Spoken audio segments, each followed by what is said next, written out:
जलगांव के अंदर मानमल जी सेठ साहब, उनकी तस्वीर माँ के दरबार के अंदर लगी हुई है। उनको मैया ने स्वप्न में दर्शन दिए कि हम कुल देवी के रूप में यहाँ पे जमीन के अंदर है, हमको बाहर निकाल।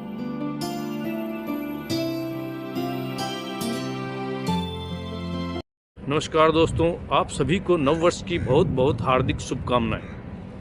हालांकि 2022 को लागू हुए बहुत दिन हो चुके हैं, लेकिन 2022 में हमारा यह पहला ही वीडियो है।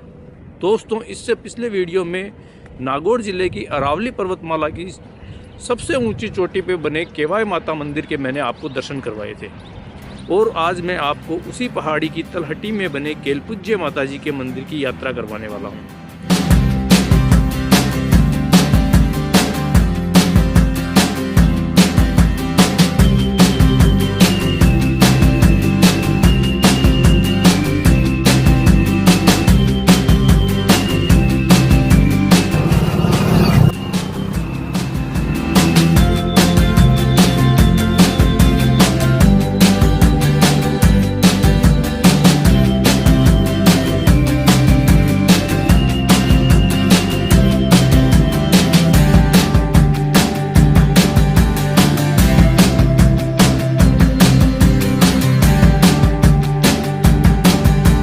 पर्वतसर से लगभग 10 से 15 मिनट की राइडिंग करके मैं पहुंच चुका हूं केलपूज्य माता जी के मंदिर में, और यहां मुझे मिले हैं महाराष्ट्र से आए हुए कुछ भक्त जो कि संतान प्राप्ति के आशीर्वाद के लिए यहां पधारे हैं, और इन्होंने एक विशेष पूजा का आयोजन भी किया है।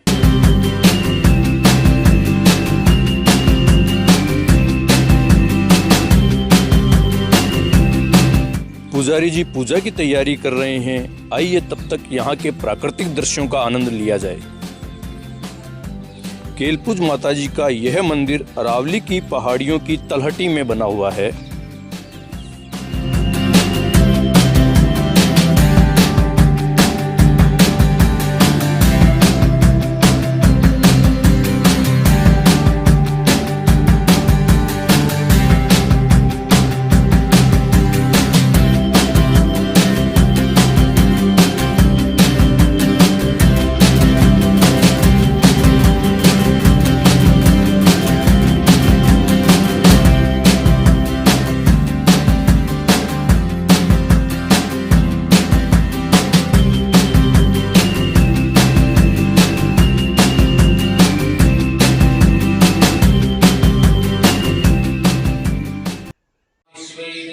देवता बृहस्पतिर्इन्द्रो वरुणो देवताः। ओम द्यौ शान्तिरन्तरिक्षगं शान्ति पृथिवी शान्तिरापदयो शान्ति वनस्पतयः शान्तिर्विश्वे देवाः शान्ति सर्वगुं शान्तिरेव शान्ति सामा शान्तिरेधिः। यतो यत समीहसे ततो नो अभयनं कुरु शं न प्रजाभ्यो अभयनं मय पशुभ्यः सुशान्तिर्भवन्तु। जय जय दुर्गा माता भवानी, जय जय अम्बे। आज हमारे साथ है पुजारी परिवार के सदस्य। आइए इनसे हम इस मंदिर के बारे में कुछ जानकारी प्राप्त करते हैं। पुजारी जी महाराज, पहले तो आप हमारे दर्शकों को अपना परिचय दीजिए। नमस्कार सर, मेरा नाम दीपक शर्मा है। केलपूज्य माता जी किनसरिया गांव में स्थित है, जिनको कर्णेश्वरी माता, किलचू माता और करदली माता के नाम से भी जाना जाता है। केलपूज्य माता जी दो किनसरिया गांव में स्थित है ना, वो मंदिर ललवाणी, कलवाणी, मलवाणी और खाबिया परिवार की कुल गोत्र की कुल देवी है। इस मंदिर को दंत कथाओं के हिसाब से और यहाँ पे कुछ देवलियाँ हमको मिली है, उसके हिसाब से अगर अपन देखना जाए तो उसके रिकॉर्ड के हिसाब से एक अनुमानित है कि ये 900 साल पुराना मंदिर है सर। अंदर 900 साल का एक इतिहास देखने जाए तो यहाँ पे उस टाइम में मंदिर में कुछ नहीं था। पूरा जमीन जो भी मंदिर बना हुआ था वो सब भूलेख के अंदर आ गया, जमीन के अंदर समा गया। राजा खबई परिहार वंश के राजपूत रूणनगर के राजा थे। उनके 4 पुत्र थे, लल्लू जी, कल्लू जी, मल्लू जी और खल्लू जी।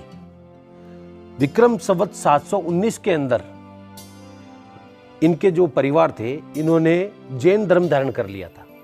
अच्छा, राजपूत से वो जैनी हो गए वो। तो जैन धर्म धारण करने के बाद में लल्लू जी से ललवाणी हुए कल्लू जी से कलवाणी, मल्लू जी से मलवाणी और खल्लू जी से खाबिया। ललवाणी और खाबिया परिवार बहुत मात्रा के अंदर यहाँ माँ के दर्शन हेतु पधारते हैं। शादी की जात, बच्चे होने पे जड़ूला, मैया के चरणों के अंदर वो अपनी प्रार्थना करते हैं। किसी को अगर पुत्र प्राप्ति नहीं हो रही है तो माँ का इसमें बहुत बड़ा चमत्कार है। अब ये चीज़ जलगांव के अंदर मानमल जी सेठ साहब, उनकी तस्वीर माँ के दरबार के अंदर लगी हुई है।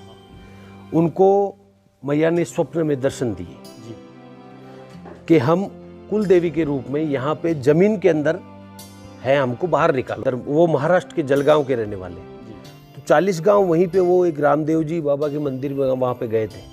वहाँ पे भी उनको मैया का चमत्कार और पर्चा उनको मिला। उसके बाद में उन्होंने अपने भाटों से, रावों से कुल गुरु, उनके कुल गुरु थे, राजाओं के कुल गुरु होते थे। तो आमेट के अंदर उन्होंने पता करके अपने कुल गुरु से पता निकलवाया, भाट से अपना पता निकलवाया। तो उनकी किताब के अंदर किनसरिया गांव की जगह किलचू ग्राम आ रहा था। अच्छा। किलचू ग्राम जो कि आज किनसरिया है। तो ऐसा होने के बाद में उन्होंने पूरा जानकारी इकट्ठी करी। फिर वहां से वो यहाँ पर्वतसर क्षेत्र के अंदर पहुंचे।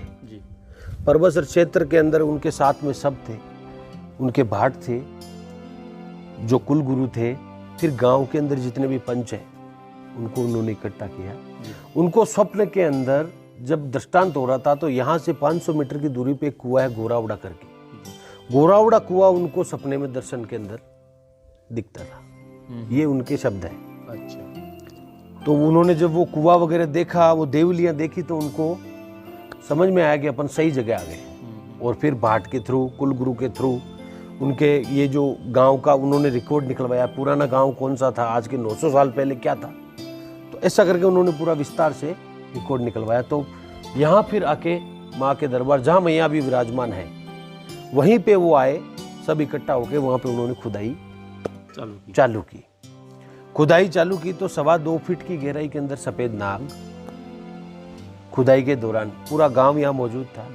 सभी के प्रत्यक्ष प्रमाण हो रहा था ये कार्य। सर्प देवता निकले, सर्प देवता को सोनाने भैरू जी के रूप के अंदर उन्होंने प्रणाम करके वहाँ सोनाने भैरू जी का मंदिर स्थापित करवाया।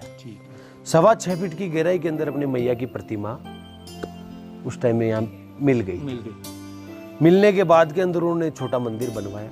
छोटा मंदिर बना के जितने भी परिवार हैं अपने, सबको उन्होंने इनकी जानकारी दी कि इस प्रकार से अपनी कुल देवी का मंदिर किनसरिया गांव में है, वहाँ जाएं, सब अपनी मन्नत मांगे और जो भी आपकी इच्छा है वो पूरी होंगी माँ की। धीरे धीरे भक्तों को पता चला, धीरे धीरे भक्त आते गए।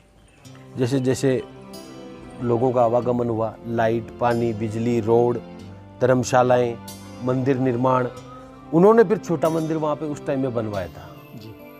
फिर धर्मशाला बनवाई, फिर ऐसा करके धीरे धीरे यहाँ डेवलपमेंट चालू हुई। और ये मंदिर का प्राण प्रतिष्ठा मानमल जी सेठ साहब के हाथों से विक्रम संवत 2028 आसोज का महीना, पंचमी का दिन, शुक्रवार का वार था। उस टाइम में यहाँ पे उन्होंने मंदिर की, माता जी और भैरू जी की मंदिर की प्राण प्रतिष्ठा हुई थी। पूरे विधि विधान से, जिस प्रकार से मैया की प्रतिमा अपन विराजमान करवाते उसी प्रकार से उन्होंने ये सब करवाया था। और क्षेत्र के हिसाब से, जिस प्रकार से कोई भी घर का क्षेत्र हुआ, बाउंड्री वॉल हुई, उसके हिसाब से मंदिर के अंदर क्षेत्रपाल जी विराजमान भी करते हैं। पुजारी जी, जैसा कि अभी आपने बताया कि यहाँ दूर दूर से भक्तगण पधारते हैं, तो उनके यहाँ रहने की, खाने पीने की क्या व्यवस्था होती होगी? पूरी व्यवस्था है। केलपूज्य माता जी ललवाणी चैरिटेबल ट्रस्ट करके नाम से यहाँ पे बना हुआ है जी। वो पूरा श्रीमान मनीष कुमार जैन इसके अंदर अध्यक्षता के अंदर पूरी देख रेख यहाँ पे रहती है जी। पूरी धर्मशाला यहाँ पे बनी हुई है। सब कमरों के अंदर लेटवात अटैच लगे हुए हैं, फैन वगैरह, कूलर वगैरह, गर्मियों में कूलर वगैरह, सब व्यवस्था यहाँ पे है। आपके कहने का तात्पर्य है कि ट्रस्ट द्वारा यहाँ होटल जैसी व्यवस्था है। बिल्कुल। यदि भक्तगण कोई भी बाहर से पधारते हैं तो उनके लिए यहाँ रहने की, रुकने की, खाने की सब सारी व्यवस्थाएं हो जाती है सर।